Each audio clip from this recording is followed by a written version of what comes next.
Hello YouTube, I'm done. It's over here again, and now we'll be cracking into the Frostfall First Edition starters. I think we'll start with this fancy looking dragon thing. Get the other deck off to the side. And as with the other decks here, they have this little sticky tamper tab, which is awesome. And just like the Daybreak starters, this one comes with a die. Each die is kind of customized, and it has like the elemental like symbol for the D20s, and I don't know, fun little colors on them anyway. I think they're really cool. So I didn't even put that die away from the last one. Put that off to the side. But yeah, thematic, colored dice for the set releases, and Frostfall here, this is set 2. It also comes with 3 booster packs, which is pretty dang genius. And might I mention, these decks are only $20 if you buy them off the Elestrals website. Again, rule book, Frostfall themed. And there is the starter deck.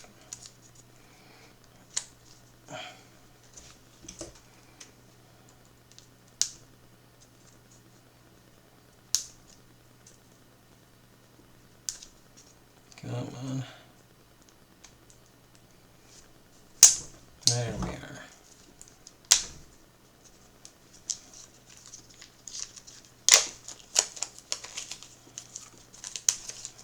Yeah, if I haven't mentioned this in any of the prior videos, which I don't believe I have, this game is a game that was created by a Pokemon tuber and put on Kickstarter, and it did very, very well for its time. His name is A-Drive. Don't know much about him personally. Don't know any of the history of the guy. I'm not really a Pokemon tuber or a Yu-Gi tuber, which I guess is people that do Yu-Gi-Oh stuff. I just kind of discovered this game a few months ago, and I liked what I saw of it, so picked some up. So unlike a lot of folks that I've been watching, I'm not a super fanboy of everything, but their passion and everything that they've put into this project is definitely appealing and addicting. So, as we are on the dragon here, this is Cryo Scorch, rather. But he evolves from Cryo Vern and Cryo Ling.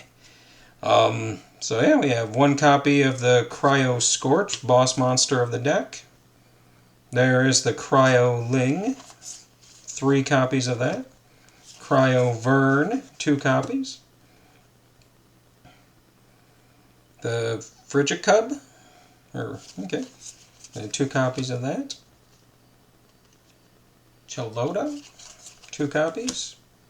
Frostmite, 2 copies. And this Frostfall set introduced their ice element to the game, so that was rather interesting. Ice has got a lot of interesting tools that focus on graveyard recursion and such. Alright, so we have Warmite ×2. A little fire thing. Pretty cool. Nekruff. Very good fire card for 1. Narpoon. 1 copy of that. 1 copy of Small Tuga. Drops of Lith. 2. Ambrosia. 2. Circles of the Sky. 1. Okay, so this would be the deity for the deck. 2 copies of her. Mountain of Borealis. The deity's scepter. Alright, Eruption. Very powerful fire spell.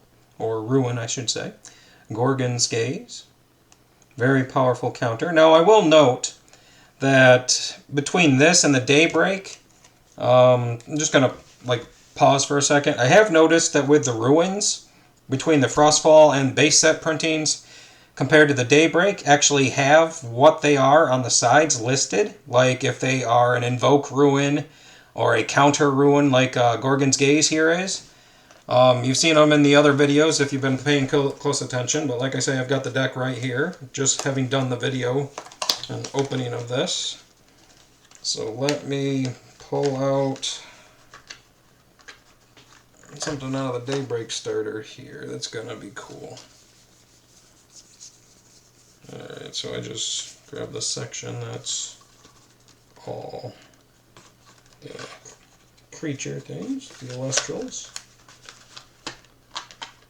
But yeah, here we go.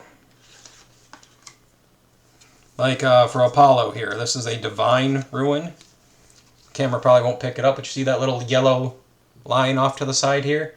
That actually says Divine, which is really cool. So they are updating certain things with how they're presenting their cards. So it's not just the iconography anymore. It actually says it on the card what it is. Like Ambrosia is an Invoke Ruin.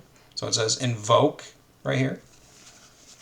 So that's really a nice little touch. I commend the team for that. Very, very cool.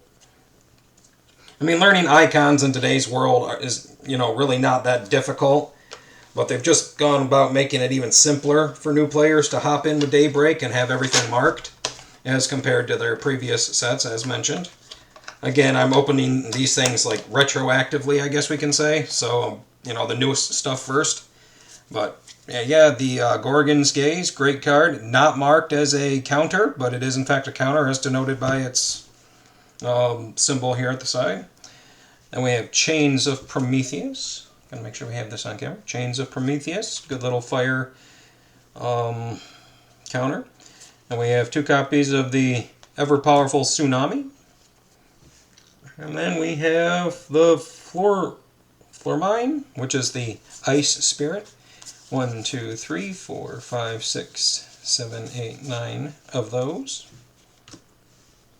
And we have Viprex, 1, 2, 3, 4, 5, 6, 7, 8 of those. And Leviathan, 1, 2, 3 of those. Pretty cool, pretty cool.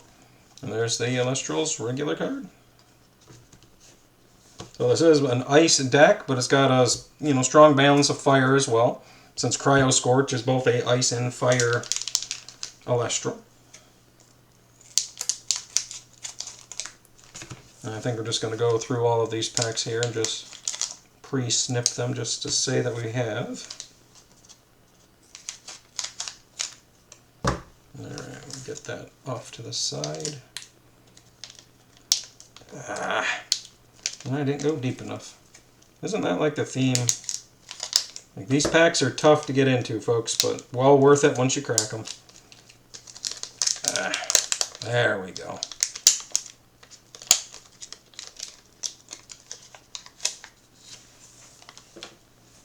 Alright, so there is a Zaptor.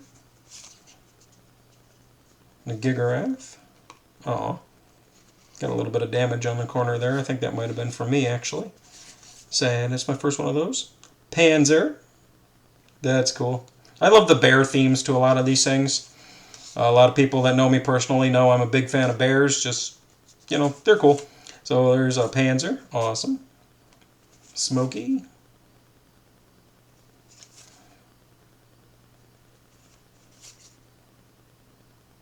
A Tad Flow. That's funny. There's an elephant, also my second favorite animal next to bears. Elephants are cool. So this is a Cartramp, which is the ice elephant. Atlantis. And a Nimbug. Ooh. Cool. Nimbug.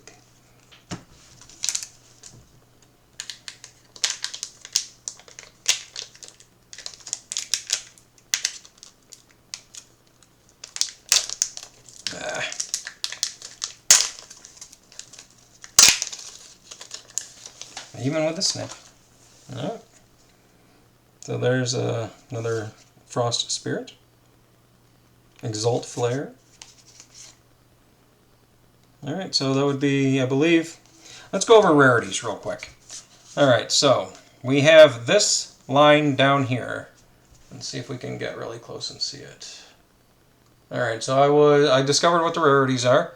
This design down here is where the rarities can be found. That's center. You'll notice there is a diamond shape.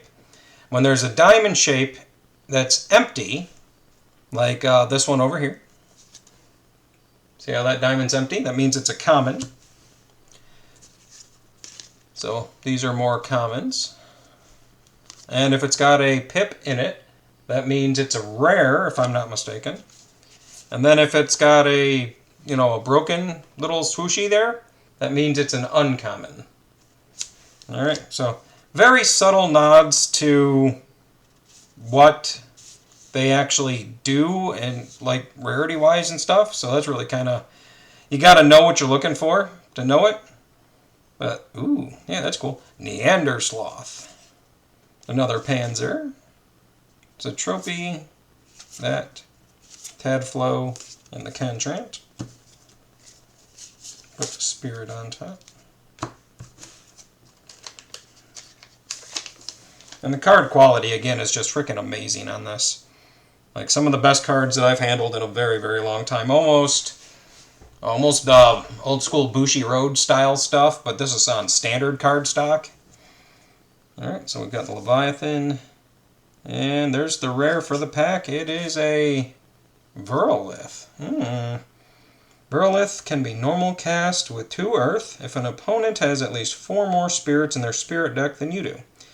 Then you cast this Virolith. You can return up to 5 Earth from your underworld to your spirit deck. Well, I think I will. That looks nice.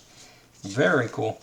So this particular run of packs has the rare in the front, not the back. So these are the commons. Blizzard.